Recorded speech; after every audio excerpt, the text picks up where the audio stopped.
Welcome to Yacht Femme, where we talk about the women that make the yachting industry. I'm your host, Andrea Tagliaferro. Learn who they are, how they got into yachting, and what they do today. Meet Yihharn Liu, Exterior Yacht Designer and the 2019 winner of the Young Designer of the Year Award. Yihharn is the first woman to win this prestigious Yacht Design Award. She says that winning it fully opened the door for her in the yachting industry. Since then, she has inspired thousands to follow her path and become yacht designers. She works as a yacht exterior designer at Winch Design, and her responsibilities include exterior design, general arrangement, and more. Okay, guys, welcome back to Yacht Femme. I'm here to either introduce you or meet again Yihharn Liu. She is the first female to win the Young Designer Award of the Year back in 2019. Since then, she's been doing amazing stuff. We're going to catch up on what she's been doing. But before we dive into all the amazing things in design, let's know her a little bit better and see who she is, where she's from, and what is she doing in yachting. So can you give us a little bit of background? And hi, how are you? Hi, Andrea. Hi, everyone. Thank you for having me. I'm Yihharn Liu. I was born in Taiwan and studied across Taiwan, Italy, and the UK. And now I'm currently working in Winch Design as the exterior yacht designer. So Taiwan yachting, how do we get there?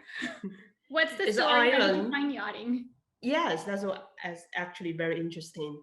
I love water since I was a kid. It's because my grandfather was actually a captain who had a fleet of fishing boats and lived in a very beautiful resort island. So since I was a kid, I went to visit him quite often. And when I visit him, I love walking along the harbors, especially at the tip of the harbor to see all the boats coming in and out. And I think since then, water have a strong connection with me. And this kind of memory just remind me like a love for boat, water, very relaxing feeling. So I chose naval architectures and yacht design as my major. And here I am. Love it. My city was on the water. I saw boats all my life, even yachts. And I still didn't get into yachting until I moved to Florida and I was like sort of pushed into that world. So I'm always fascinated when people find that inspiration from so young. So again, you're in Taiwan. From there, you went to, where did you study? Was it Milan? And then from there, In Milan. Yeah, I and then you studied. won this award. And what has happened since then?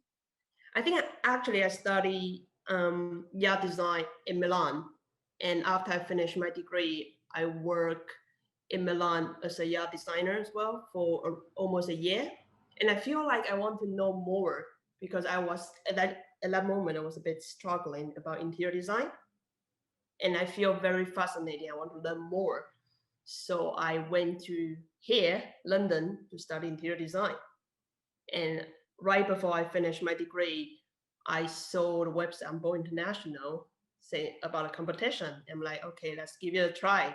And also the task on that year, back to 2019, is about a selling boat. And I'm a seller. So I think, okay, if I'm going to do that, that's the year I'm going to do. So for those that are not really familiar with this very prestigious award, you were saying that year was a sales boat. So what is it that every year it's a different kind of vessel that you design? Is there a theme involved? Like what are the guidelines that you have to meet? Yeah, so every year, actually the task will be different. It depends on the judge committee. So they will think actually about the trend of the yacht industry to think what kind of boat the people are looking for in probably 2 5 years. So in my year is the sailing boat 80 meter, and you have to considering different perspective, including interior and exterior, and you have to also considering the ecology. So it should be eco-friendly and should be slim, modern, but also functional. Well, you said think of the ecology, being eco-friendly. That is a very hot topic, of course, in yachting when it comes to sustainability and thinking back of the environment and yeah, what can we do to help out in yachting? But before we go into that, you were saying that you were so interested in interior design. Then you're now with Winch Design as an exterior yacht designer. So Yeah. can you tell us more about what are your tasks on a daily basis? What does it mean to even be an exterior yacht designer? So basically, exterior and interior, I think as a yacht designer, you kind of have to consider both when you do the design. But exterior means everything outside interior, outside the space, which including the style, the exterior, and all the things on the deck, probably helipad, swimming pool, all the exterior furnitures, etc., etc. Normally, we'll work with the shipyard and also the naval architecture. So we probably will normally will receive the hull from the yacht or from the naval architecture company, and we build everything above the water. So we also define the general arrangement, how many people, how many cabins will define, and also will locate all the like the main area, for example, the staircase, the VIP cabins, the owner's cabins, and all the glass, it has to fit in the interior design. So all of that is our job.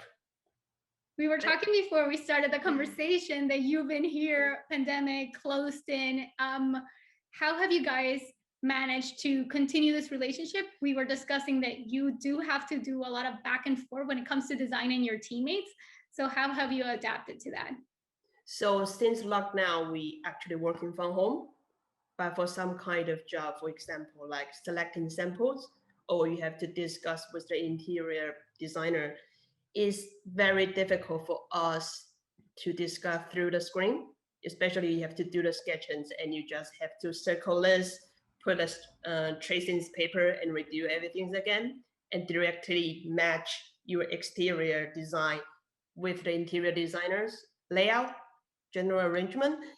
It's impossible to do that through the screen. So for this kind of job, sometimes we have to be very careful to go in the office to do it. And of course, sometimes for the confidential things, we are not able to bring anything back to our home. So we have to do it at the office. Yes, we were talking about that confidential. What can you share and what can't you share? We do. I know you are bound by a lot of contracts and confidentiality agreements, all the way from like what you're building, who is the client, and anything all the way to what finishes are you using. Is there anything that you can share at the moment? For example, are you working on a project right now? And is it one? Is it multiple projects? And can you tell us anything about them? I would say it's multiple and we are extremely busy. We're fully occupied and it's a very good problem for us to have. And people will see Winch Design boat in the next 5 years. Back in 2019, already the task for the award was to create a sailboat, thinking of sustainability. That's because of many of the things that have been changing in the industry when it comes to technology and what does our clientele want. What changes have you seen in the industry and where do you see it going? I think like what you say, because the technology changed a lot. So first thing I think all of us are aware is the use of the glass. Because now I think the structure of the glass, we can put more and more glass on the boat without the support. So for example, like model yacht Pi, built by Fifth Ship last year, they actually use glass to support the structure itself, which is fascinating. It's a new technology which give us more freedoms to design the interior and give the client better experience when they are inside the space. And the other thing I would say is about the age of the client. They are getting younger and younger, which means they would like to use the boat to do adventure. So you can see the whole, not whole, but a lot of boat and a lot of yachts that to build, explore to fill the client's needs.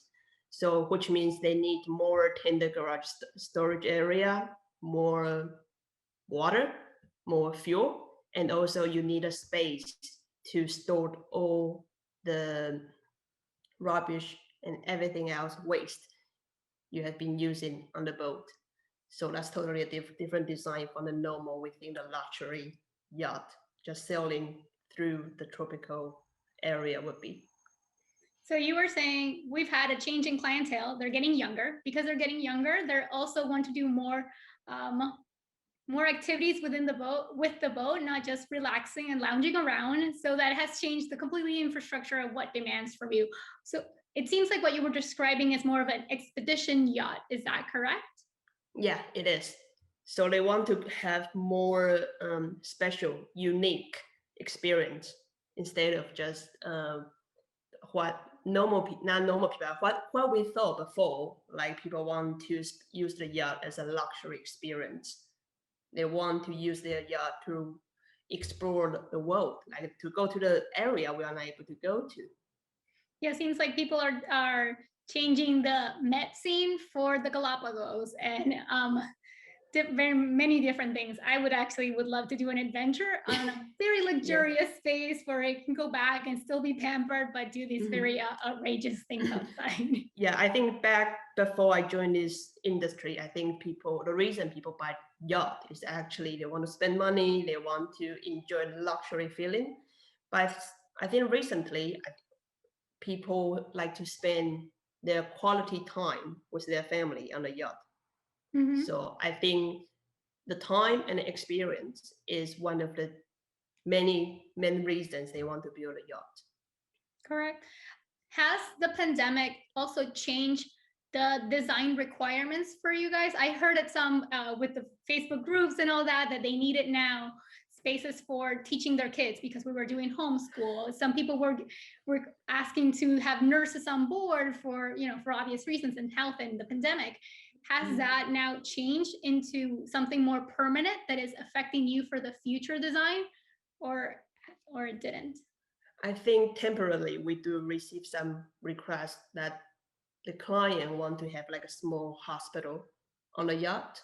And also during the pandemic, lots of our clients actually spend their time on their yacht. They realize how safe and they actually can stay on a yacht like their house.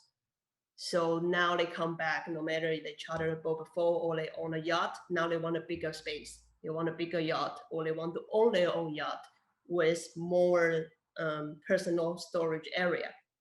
And also they want to design for more specific. For example, if they are a sport man, they are very keen in sport, they want to have a bigger gym, or they want to have a bigger spa, or they want to have their own wardrobe can fit their clothes in 4 different seasons. So that's totally a different request we received before the pandemic. Understood. Yeah, that if you're going to be on board your boat for 3 months and you were used to doing it only for 2 weeks, I definitely would like to have a bigger closet personally. And yes, a nice gym, and pretty much you just transcending your normal lifestyle to the boat instead of just looking at it as like a vacation spot. Exactly. So that definitely seems to change and correlates with the yachts expanding in size. It was coming through the years. Yeah, before then they treat their yacht as a, like what you say, a short time, like a few days holiday, few weeks holiday. But now they treat their boat, their yacht, as a house, like a floating villa on the water. So they are looking for the storage area, the studio, library, literally everything we can imagine we are going to build in their villa. They want it on a yacht. Well, very nice. I hope I get invited soon. Yihharn, aside from that amazing award that you had, can you name us other accomplishments or even what has been your proudest day in yachting? It can be whatever you think. I think I would still say winning Yacht Designer of the Year is one of the biggest accomplishments for many reasons. It's not just about the trophy itself. It also means it's my first milestone for myself. And also it means all the opportunity. I actually have opportunity to start to see people to attend the event like where I see you. And the more importantly, I start to receive the message and text from other, for I would say for younger generation who want to do the yacht design.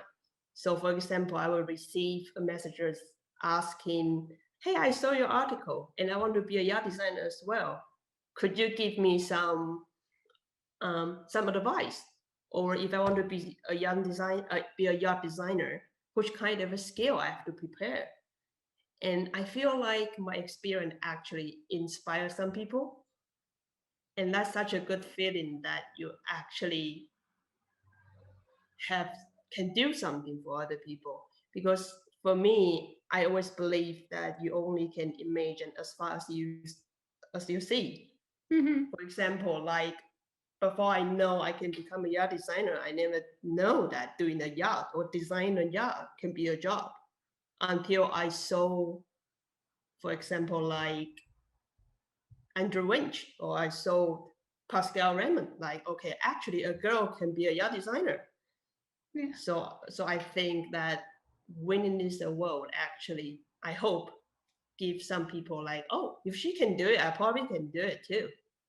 And I think that's the reason why I think that's my biggest accomplishment. It was definitely a very powerful thing, even though I am not looking to be a yacht exterior designer. I was super proud to see another female accomplishing something else. And I see the ripple effects of like, okay, if another female can do it, maybe I can now apply, because you were bold enough to see the award on the competition on a website and say, you know what, I'll try it. A lot of people don't even try it because they think they don't deserve it. They don't see anyone that has won it that meets their criteria, or they can see themselves in it.